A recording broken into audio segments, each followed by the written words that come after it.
Peace and blessings is real. First and foremost, I want to take this time and give all praises, glory, and honor to Yahweh through his only begotten son, Yahushua, for allowing this word to come out. And I hope you sincere brothers and sisters is edified by this word. And the name of the lesson is called A Message to the Women. Take heed and remember what happened to Lot's wife. All right. I'm going to pause for a minute so you can really think about the name of this lesson, man. This is going to be a humbling, at the same time, cold-blooded lesson. All right. The name of the lesson again is called A Message to the Women.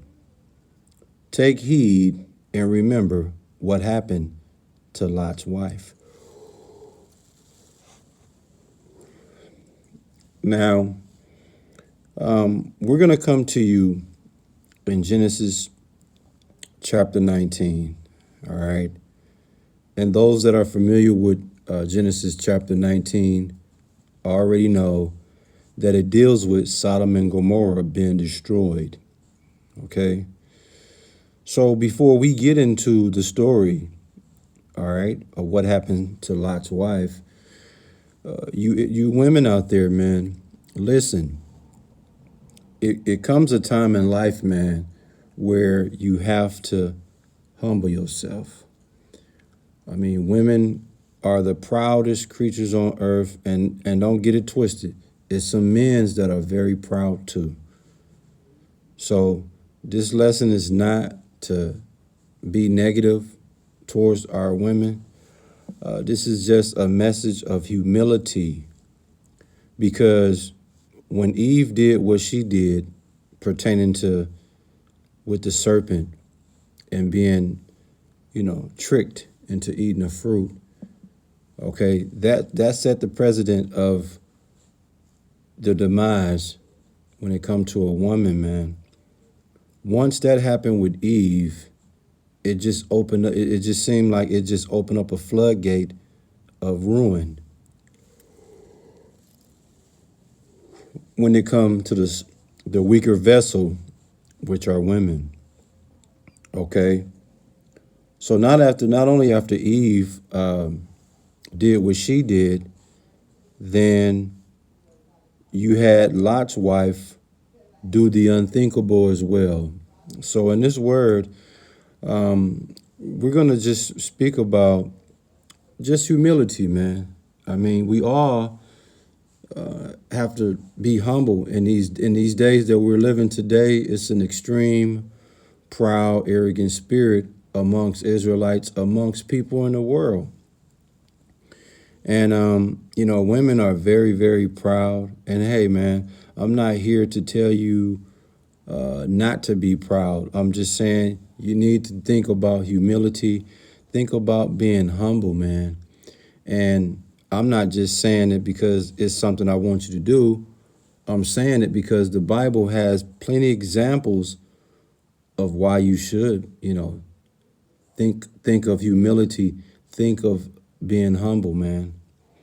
We're going to come to you, like I said, in Genesis 19. And, I have some selected scriptures we're going to speak on.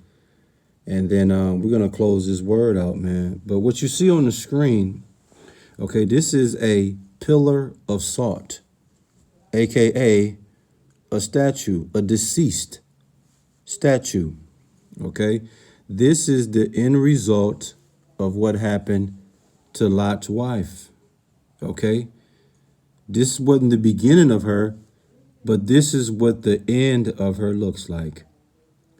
Right here, what you see on the screen, man. Cold-blooded, right? So you sincere sisters out there, man, listen. The end result of this woman, she became a deceased statue, man. And you're going to learn what happened that caused this, okay? In Genesis chapter 19, verse 1, it says, "And there came two angels to Sodom at even, and Lot sat in the gate of Sodom, and Lot, seeing them, rose up to meet them, and he bowed himself with his face toward the ground. Okay? Now, as the story goes, you're going to find out that Lot entertained, okay, the two angels. Okay? He entertained them with great, generous hospitality. All right? Now, when we go down to verses 4 and 5 in Genesis 19, what do it say? It says, but before they lay down, which was the men of the city, even the men of Sodom, compassed the house round, both old and young, all the people from every quarter. Verse 5, and they called unto Lot and said unto him, where are the men which came in to thee this night? Bring them out unto us, that we may know them. Okay, so now what you have going on is the two men, the angels that Lot was entertaining.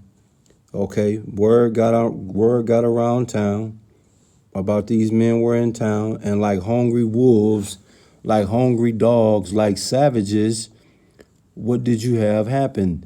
The men of the city, the men of Sodom, okay, they surrounded the house, and they told Lot, hey, bring them two dudes out of here, man. We want to have sex with them, AKA, we want to get our homosexuality on. You see? Yeah, man. And those that know, according to the Bible, man, the Lord ain't dealing with homosexuality. The Lord ain't dealing with sodomites. And it's exactly what these men were on.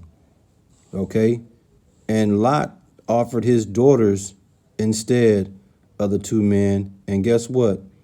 The men of that city and the men of Sodom, they were not interested at all in Lot's daughters, man. They was dead set on sodomizing these men, AKA having sex with these men, AKA practicing the act or performing the act of homosexuality, man. Yeah. Now, when we go up to verses 12 and 13 in Genesis 19, it says, and the men said unto Lot, Hast thou here, and the men that we're talking about would be the angels. It says, and the men said unto Lot, Hast thou here any besides, son-in-law, and thy sons, and thy daughters? And whatsoever thou hast in the city, bring them out of this place. Verse 13, for we will destroy this place, because the cry of them is waxing great before the face of the Lord, and the Lord have sent us to destroy it. So you see that? So it's been established, man, that Lot, he needs to get all his people up out of here, because the Lord is finna destroy this place, man. You see? So as we get down to verses 22 and 25, and the main point is going to be in verse 26. In verse 19, in verse 22 in Genesis 19, it says, haste thee, escape thither, for I cannot do anything till thou come thither. Therefore, the name of the city was called Zoar. This was a place Lot wanted to go. This was his request. He wanted to go to Zoar, okay, a small place where, he would be safe. Verse 23, it says, the sun was risen upon the earth when Lot entered into Zoar. Verse 24, then the Lord rained upon Sodom and Gomorrah brimstone and fire from the Lord out of heaven. And he overthrew those cities and all the plain and all the inhabitants of the city that which grew upon the ground. Okay. And verse 26, what do it say? And here's the point. But his wife looked back from behind him, and she became a pillar of salt. You see that? Lot's wife, she looked back, man. Okay? Now, what's the significance of this?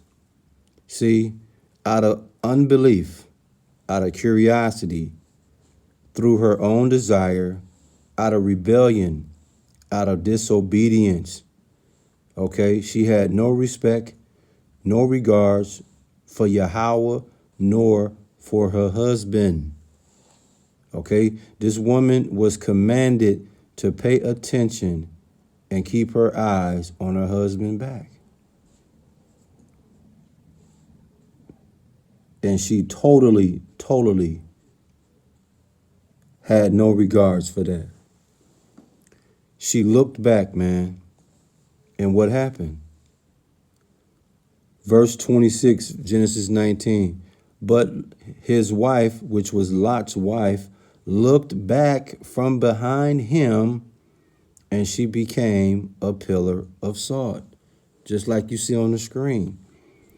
So one have to say to yourself, when she became a pillar of salt, she was struck dead, she was disintegrated, aka became a deceased statue.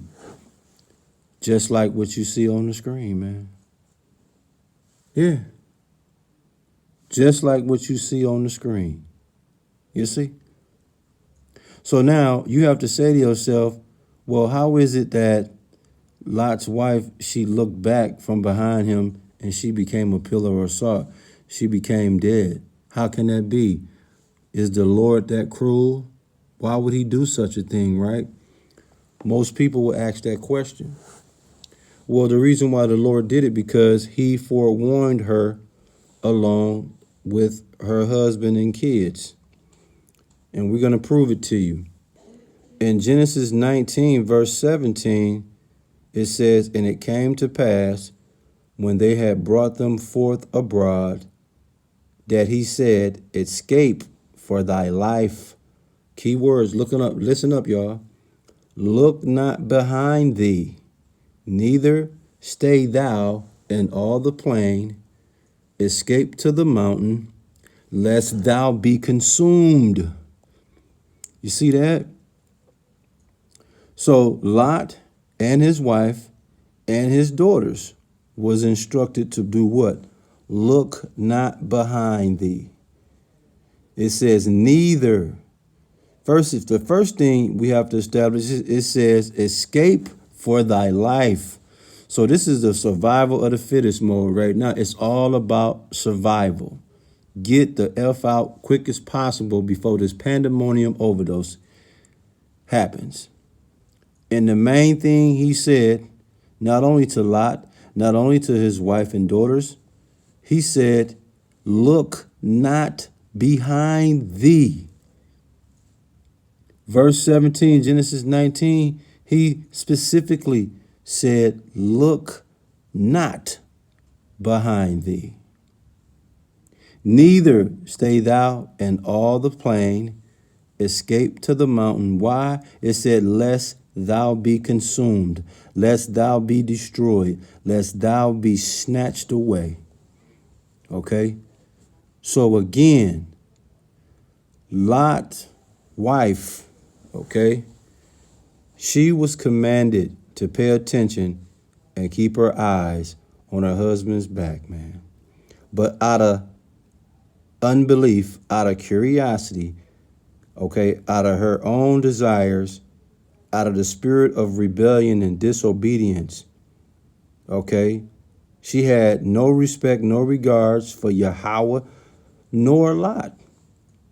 She looked back when she was commanded to pay attention and keep her eyes on her husband's back, man.